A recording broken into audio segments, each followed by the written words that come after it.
안녕하세요, 손쌤입니다. 네, 오늘은 24번째 시간이고요. 오늘은 그 중에서 이제 두 번째 중단원으로 넘어갑니다. 제국주의 침략 전쟁과 민족 운동인데요. 제국주의 침략 전쟁이라고 하면 주로 어떤 나라가 있을까요? 그렇죠.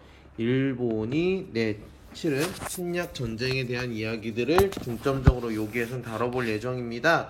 그러면서 이제 1900년대 초반 우리나라로 따지면 일제강점기 시기를 이야기를 하는데요. 그때 이제 우리나라뿐만 아니라 이제 중국 그리고 또는 베트남에서 있었던 다양한 민족 운동에 대해서도 한번 여러분들은 이야기를 나눠보도록 하겠습니다.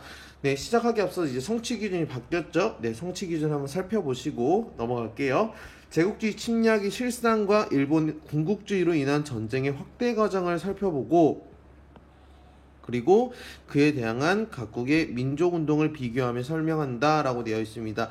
오늘은 이 침략 전쟁까지 한번 살펴보도록 하죠. 시작할게요. 네, 이름을 선생님이 달아놨어요. 여러분들이 그 키워드 또는 여러분들이 한테 선생님이 공모했던 이름들 중에서 괜찮았던 이름을 받았는데, 지식을 수용하는 동아시아사라고 합니다.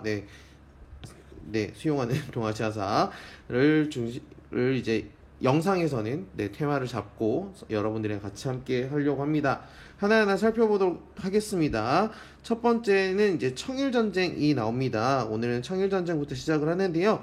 청일전쟁이라는 거는 당연히 청나라와 일본이 싸운 전쟁이죠. 우리 요거 앞전에서 배웠었는데 혹시 양무운동 기억나요?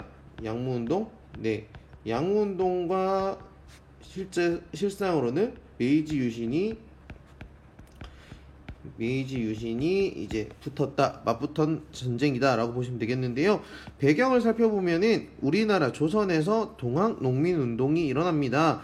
그러다 보니까 우리나라 조선에서 이걸 해결할 여력이 안 생기니 청나라한테 먼저 SOS를 치는 거예요. 그래서 청나라 군대가 조선에 오고, 또한 일본군까지 같이 옵니다. 일본군이 같이 오게 된 배경은, 일본군은 텐진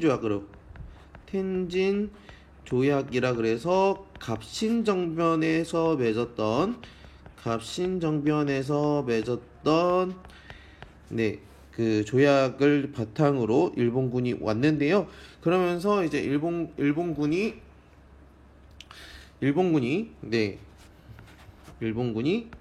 어디를 점령해요? 그렇죠. 경복궁을 점령을 합니다. 점령을 하면서 전쟁이 벌어지게 되는 것이 바로 이 청일전쟁이다. 그런데 누가 이겼다? 네, 일본의 승리로 끝났다. 대표적인 해전이 바로 이 풍도해전인데요. 풍도해전과 리순, 황해해전 등등 여러분 기억해 주시고요. 그리고 나서 결과로 시모노세키 조약을 통해서 청일전쟁이 마무리되었다는 점 기억해 주시면 좋겠습니다. 넘어갈게요.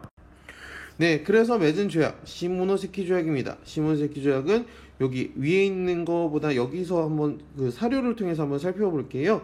제 1조에서 보시면은요, 청국은 조선국이 완전 무결한 독립 자주국임을 확인한다 라고 이야기를 합니다.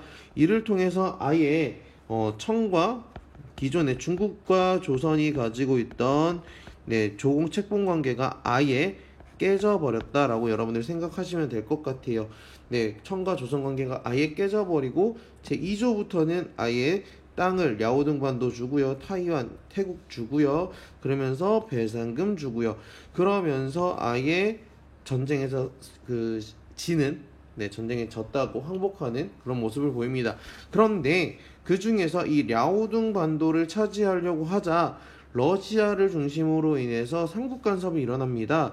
그래서 너희들 랴오둥반도는 차지하지 말아라 라고 이야기를 하면서 간섭을, 러시아뿐만 아니라 러시아가 여기서 프랑스랑 독일까지 끌어들여 가지고 일본을 간섭을 하는 거죠. 그러면서 일본이 청에 다시 랴오둥반도를 반환하고 대신에 배상금을 조금 더 높여서 받는. 그래서 여기 보시면은 요게 바로 이제 그 배상금 받은 건데요. 이게 1년 일본의 예산, 당시 일본 예산의 한 4배 정도가 됐다고 해요. 근데 전부 다 거의 군사비까지 포함하면 전부 다 군사력을 증강시키기 위해서 투자를 했다는 거죠. 특히 중공업에 많이 투자를 합니다. 중공업에 투자를 한다는 거는 바로 뭘 대비한다?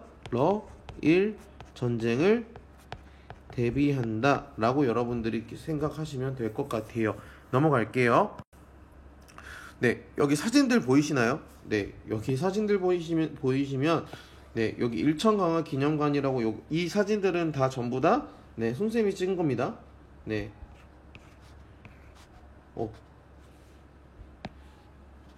포토 바이 손쌤. 네, 제가 갔다 온 곳인데요. 여기 보시면 일천강화 기념관이라고 한자로 써 있고요. 이게 한글로도 한국인들도 많이 와서 팸플릿을 주더라고요. 그래 팸플릿도 있고요. 요거는 그 당시에 있는 사진이고요. 여기 보시면 이홍장이라고 해서 이제 그 시모노세키 조약을 맺은 청나라 대표로 이홍장이 왔음을 볼 수 있는 의자. 요게 그대로 그 의자랑 좌석이랑 이 테이블 자체가 네, 여기에 전시가 되어 있었습니다. 그러면서 설명이랑 뭐 그런 것들 보시고요. 근처에 이홍장 길이라고 있어요. 이 조약을 맺고 나서 이홍장이 네, 수치심에 도망갔던 그런 길이 있었다고 합니다. 네, 요렇게 한번 여러분 선생님이 직접 갔다 온 사진이라 한번 보여줘 봤습니다. 넘어갈게요. 네, 그리고 나서 이제 그럼 청나라가 졌잖아요. 청나라가 졌으니까 위기의식이 생기겠죠. 위기의식이 생기면서 청일전쟁 패배하고 배상금도 지급하고 타이완도 활약하는데 이 배상금을 지급하는 과정에서 배상금을 지급할 여력이 없으니까 열강들이 배상금 돈 주는 대신에 경쟁적으로 이권을 가져가기 시작합니다. 대표적으로 이제 광산과 철도를 중심으로 많이 뺏어갑니다. 그러다 보니까 이에 대한 위기의식이 굉장히 심화가 되니까 청나라 국민들이 의화단을 조직해서 운동을 하는데 부청멸양, 청나라를 도와서 서양 세력을 멸망시킨다는 구호를 내걸고 반외세 운동을 전개를 합니다. 반외세뿐만 아니라 반크리스트교적인 모습도 있었다라고 보시면 되겠는데 이거를 아예 8개국의 연합국에 의해서 진압이 됩니다. 그 와중에 러시아도 있었을 거고 특히나 일본의 군대가 굉장히 많이 왔다고 해요. 그러면서 신축조약 다시 청나라가 이제 이겨내고자 했지만 결국에는 오히려 배상금 더 지불하고 아예 외국 군대가 베이징까지 주둔하는 것을 허용해버리는 신축조약을 맺으면서 더더욱 이권도 침략당하는 상황에서 군대까지 베이징에 주둔하는 그런 안 좋은 결과를 가져오고 그래서 그 결과로 인해서 우리 중국이 어떻게 된 거예요? 그리고 나서 이로운 과정을 거치고 나서 그렇죠? 지난 시간에 배웠던 신의 혁명이 벌어지게 되더라 라고 여러분들이 정리하시면 될 것 같습니다. 넘어갈게요. 네, 아까 얘기한 것처럼 청일전쟁 끝나고 나서 삼국간 사업이 있었다 그랬죠. 다시 한번 정리해보면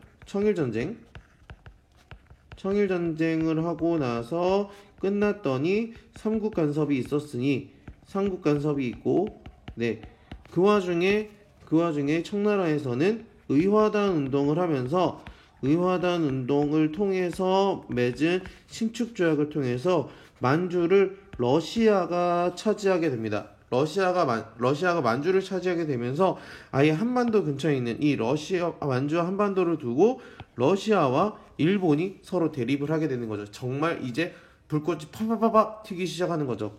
그러니까 일본이 가만히 있을 수 없어서 누구를 끌어들이냐? 바로 영국과 동맹을 맺습니다. 네. 또한 가스라 테프트 밀약이라 그래서 테프트 밀약을 맺어서 이거는 미국과도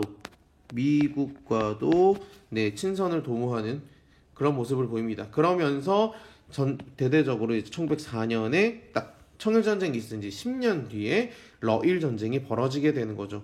그래서 여기 보시면은 뭐 동해해전, 봉천전투 등등등 발트 함대가 오기까지 1년간의 시간 동안 아예 일본이 러시아를 완전 박살내버립니다. 그러면서 일본이 승리하게 되고요.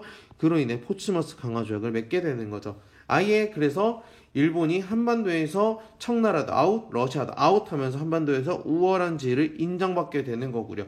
리순과 다롄 여기 있는 거 리순 보이시죠? 요게 바로 무슨 어디다? 이게 바로 저번에 청일전쟁으로 인해서 내줬던 랴오둥 반도가 되겠습니다. 랴오둥 반도를 아예 차지하게 되는 여러 그 결과를 가지고 온다라고 여러분들이 살펴보시면 될 것 같습니다. 넘어갈게요. 그러니까 이제 낼름 먹어야죠. 그게 바로 을사조약 또는 을사늑약이라고 하는데요. 강제로 맺었다 그래서 늑약이라는 말을 쓰기도 합니다. 그래서 대한제국을 아예 보국화하면서 뭘 가져가죠? 플러스로 해서 외교권 가져가고 그 다음에 뭘 설치해?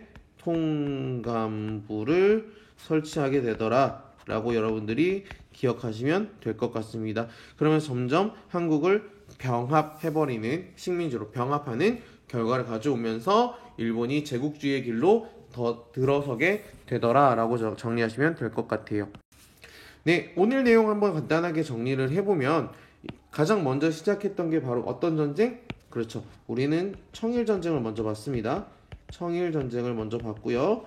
그리고 나서 10년 뒤에 있었던 러일 전쟁까지 우리 오늘 보았습니다. 네, 청일 전쟁과 러일 전쟁을 하는 사이에 둘 다 누가 이겼다? 둘 다 일본이 이긴 전쟁이다. 그러면서 결과적으로 봤을 때 한반도를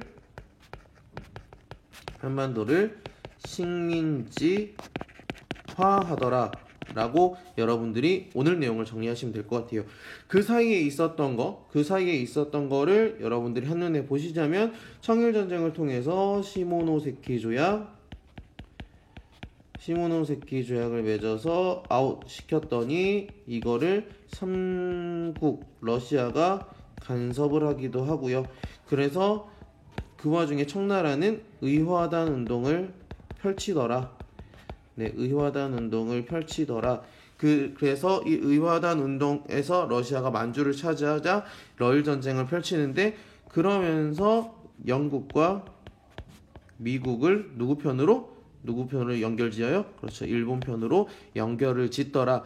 그리고 나서 러일 전쟁 끝나고 나서 포츠머스 조약을 맺어서 러시아 아웃시키고 을사늑약이랑 이제 경술국지까지 이어지는 그 스토리 라인이었다고 기억하시면 될 것 같아요. 네, 오늘 내용 여기까지 정리하고요. 그렇다면 다음 시간에는 그렇죠. 1910년대부터 어떻게 일본은 또 제국주의로 나아가게 되는지를 살펴보도록 하겠습니다. 고생 많으셨습니다.